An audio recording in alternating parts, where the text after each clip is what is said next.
Welcome to Broadband World Forum's interview with Charlie Vogt, President and CEO of Design Zone Solutions, now known as DZS.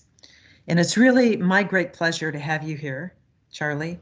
It's a great time to be discussing your company, your solutions in light of broadband demand, phenomenal broadband demand, along with DZS's really successful track record already in many countries, many regions, and with some operators who have really led the next generation of access and transport in South Korea and Japan and other countries around the world.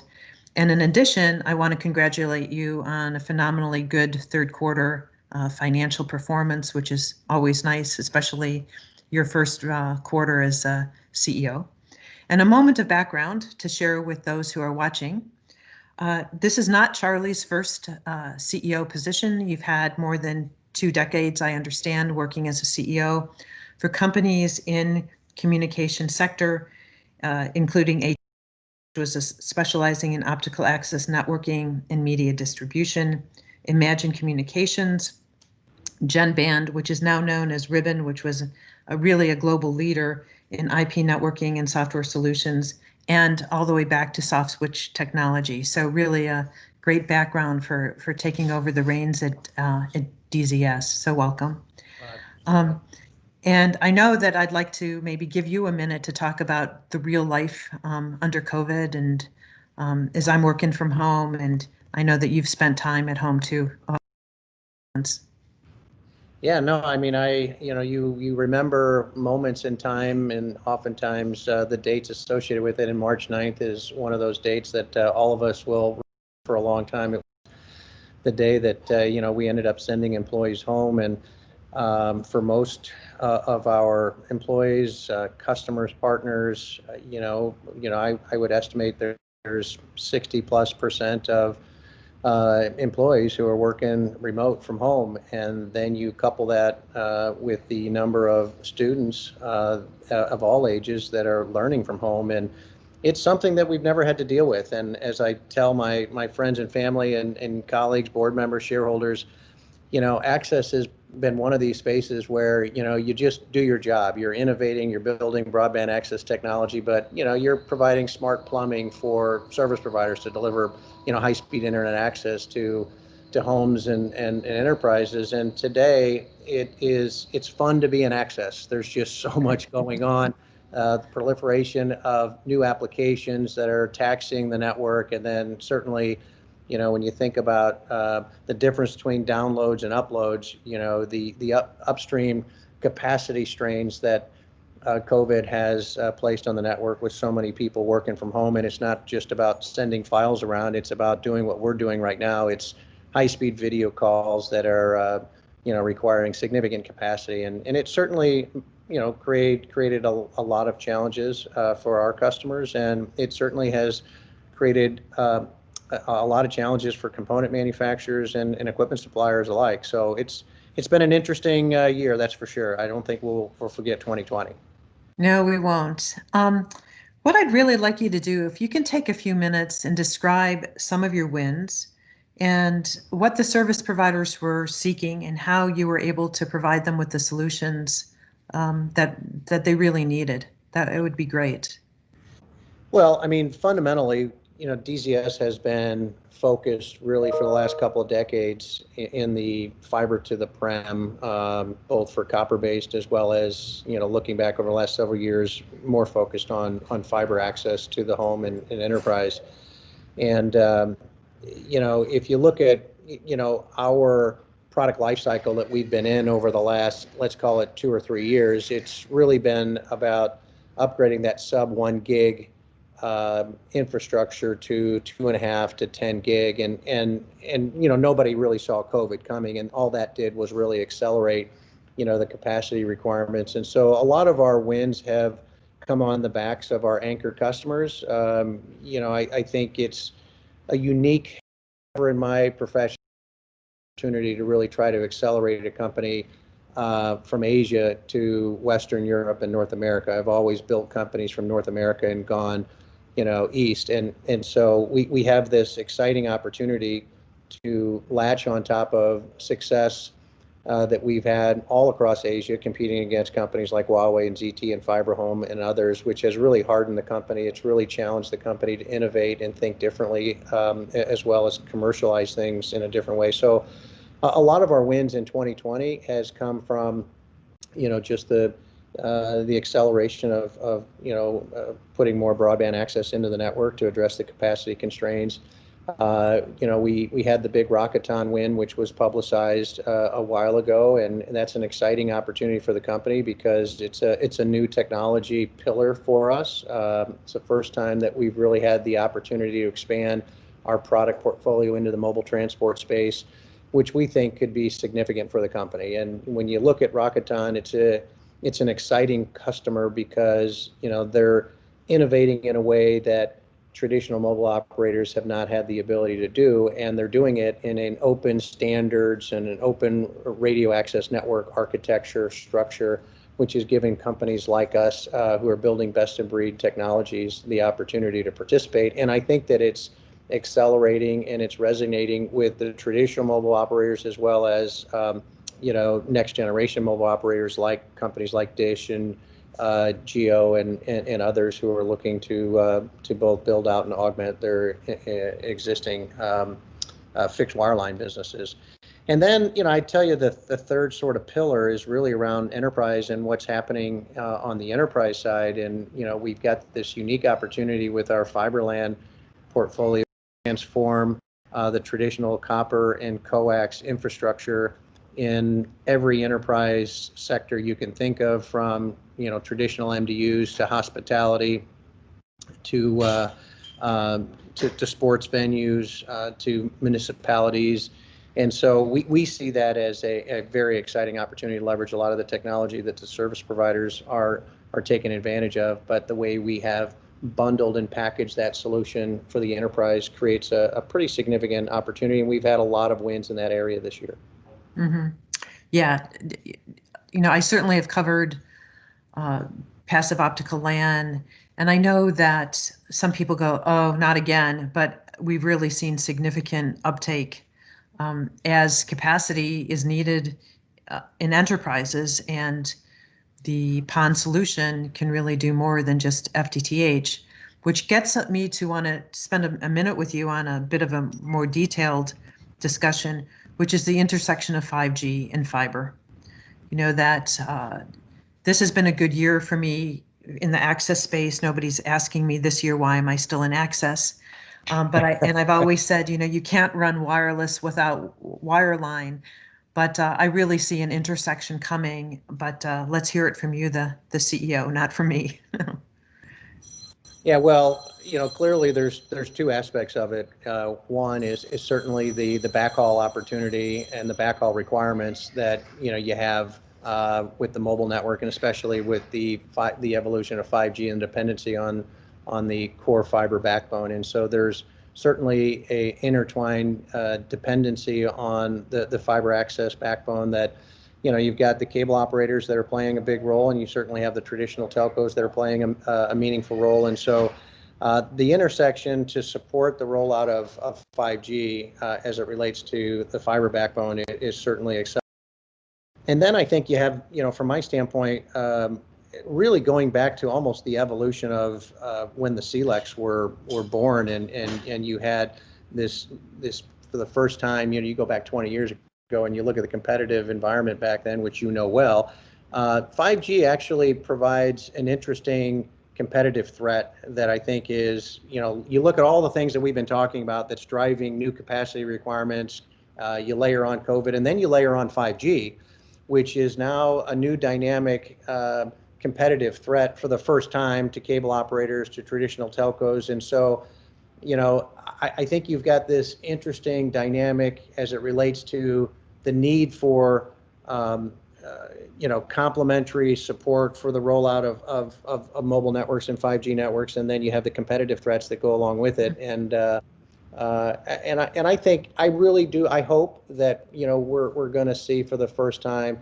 an opportunity for open standards and an ecosystem that evolves here that is, in my opinion, required for the industry to continue to grow. And I think 5G is going to be a big driver for that. Mm-hmm. Another topic that we hear a lot about is SD access, software-defined access. But yet, a lot of vendors have a hard time describing specifically what are the operators or the communication service providers looking for, and what are the solutions to really give them what they need. Can you talk a little bit about what you're seeing and how you support the evolution towards software-defined access?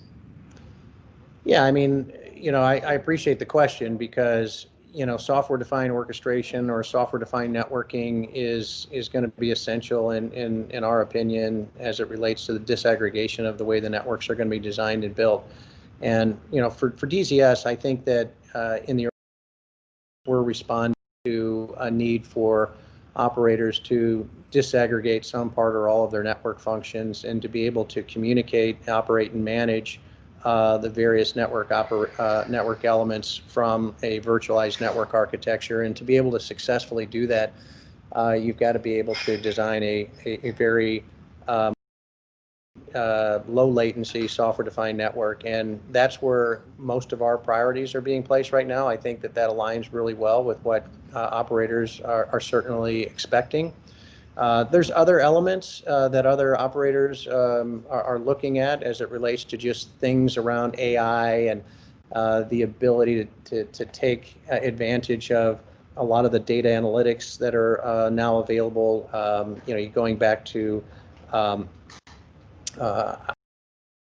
deep packet inspection type technologies that were introduced a decade ago, and you look at the evolution of the intelligence that are extrapolating data and traffic on the network, and how does that information then help operators become smarter providers of service, as well as being able to re-architect their network on the fly. I think there's other elements that software-defined networking and orchestration will ultimately evolve to, but for us, it's really giving our service provider operators the tools and the framework to be able to better manage their networks long term and be able to do it in any fashion virtually from any data center that they choose to manage and operate their networks.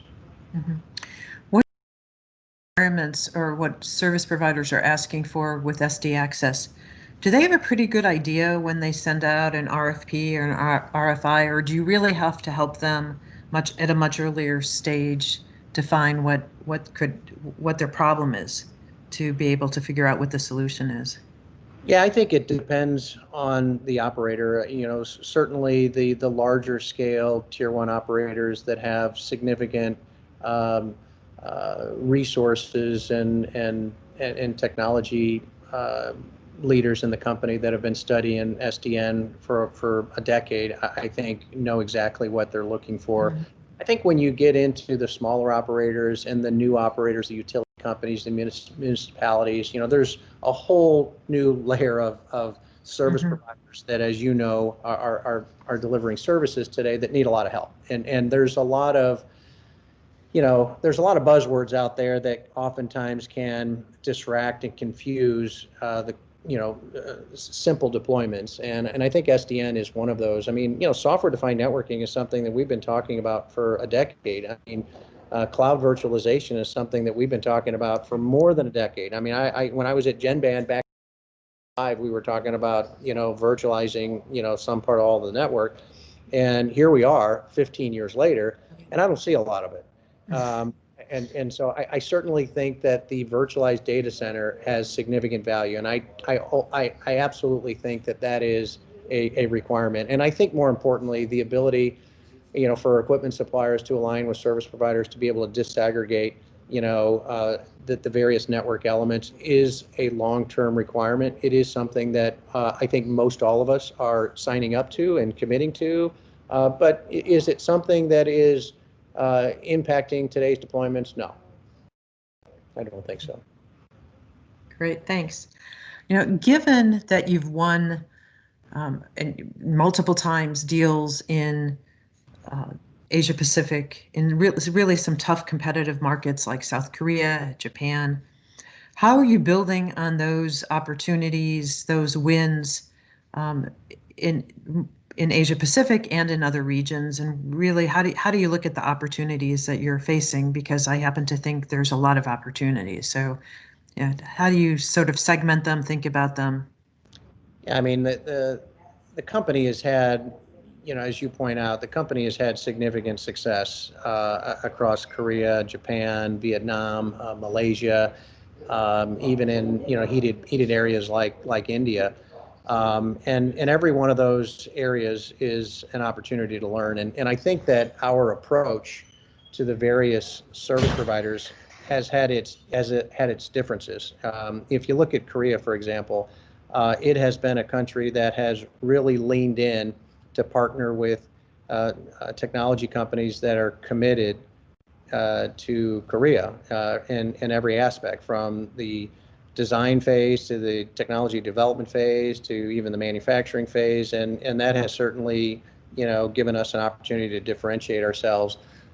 When you look across all the Southeast Asia countries, it has been one of the most heated and contested regions around the world, especially with a lot of the successful Chinese manufacturers like Huawei and ZT and FiberHome. And I think it has, for us, created a much more agile, a much more flexible company in the way we're responding to those operators. Because, people forget, especially when you're in the United States, I mean, you got lots of states that represent a country and standards, but you go outside of the United States and you've got 200 countries that has historically done things the way that particular country has wanted to adopt certain standards and implementations. And so, I think the test of time and the real challenge has been, where do you place your chips? Where do you place your resources? Where do you have an opportunity to copy and paste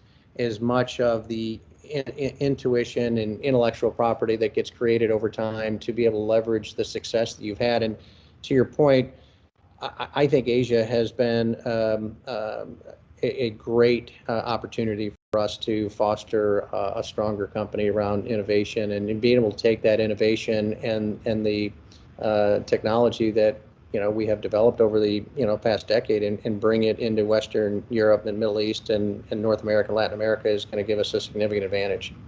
Mm-hmm. Yeah, and I would also think that to be able to compete um, in certain countries in Asia Pacific, you learned how to be agile, fast, and uh, price competitive too. That there's a lot of pricing pressure in some of those countries.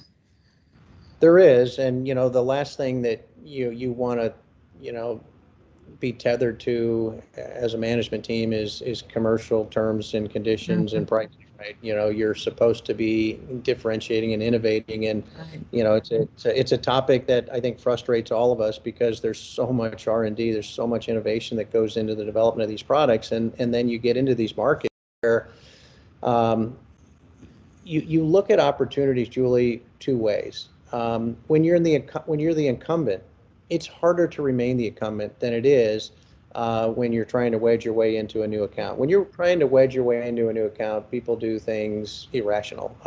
Whether it's making technology innovation promises, roadmap promises, doing things that you normally wouldn't do commercially, that I don't think is sustainable. And I've learned over the last 2 decades that you really got to you know pick your customers, and you got to look at those opportunities where you feel like you have long-term sustainable business opportunities that are going to continue to foster an opportunity to build on it. And I think that's the recipe that we've had in Asia that's been a very successful one. And I think you're going to see us do the same thing in EMEA as well as North America long term as well.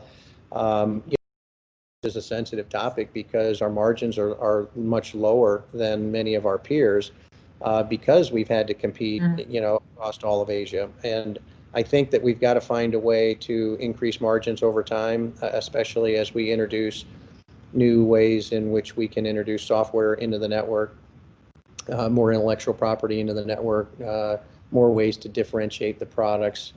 But it's it's tough when you're the incumbent. I tell you, it's harder to be the incumbent and retain your incumbency than it is looking at all the green spaces or the white spaces and Right. looking at all the strategies. And I imagine operators often feel the same way, that some of these new service providers, that the overbuilders, that you were seeing now in parts of Western Europe, if you can start a network from scratch, you can take advantage of a lot of new technologies. You can go, for example, straight to XGS to 10G-PON and know that that will be sufficient, at least in the next several years, as a wholesaler. So I would think that some of the operators sort of feel the same way, that there's a there's a burden, or there's an overhead to having been an incumbent with all the history behind it. You got the good and the bad with it, right? I mean, when you're a 50-year incumbent service provider, you have the advantage of, having all of the large, infrastructure and subscriber growth that goes along with that. When you're a new a new entree like a Rakuten, you're able to take advantage of technology that wasn't available 5 years ago, 3 years ago, and you're able to build out the network completely different with a completely different cost structure. And I think that does create opportunity for the new service provider, both on the fixed side as well as on the mobile side. So I think today's advancements in technology is certainly given everyone an opportunity, but when you have large scale legacy infrastructure that you've got to support, it certainly makes it more challenging for you, and it certainly makes it more challenging for us as well. But I think you saw even on Nokia's Q3 earnings report, they made a pretty notable comment that here's Nokia and Ericsson and Huawei that have historically provided end-to-end solutions.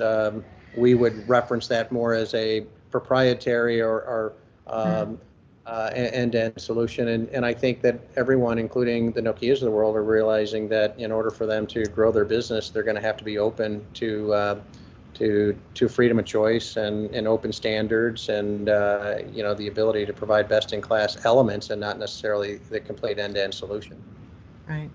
Yeah, no, we're definitely seeing a number of different changes. And hey, it's what I always loved about access, is that no two access networks are the same, whether it's new, whether it's old, and even if it's an incumbent, how they got to where they got to, right? Regulatory issues and are also so different country to country. It's part of why I love the access network. There's nothing cookie cutter about it, except you have to support millions of broadband subscribers, and their demands have recently, or for the past 6-7 months, have definitely increased significantly.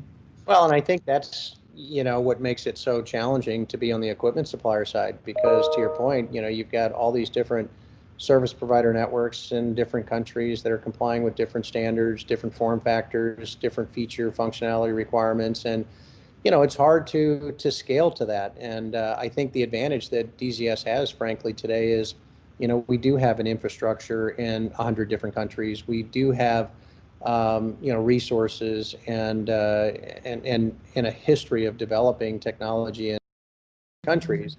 And with the roll-up of, Alcatel and NSN and Lucent Technologies under Nokia today, and the geopolitical challenges that I think are facing many of the Chinese companies today, there's not too many companies outside of us that I think are as well positioned to participate in those opportunities, especially across the various countries around the world.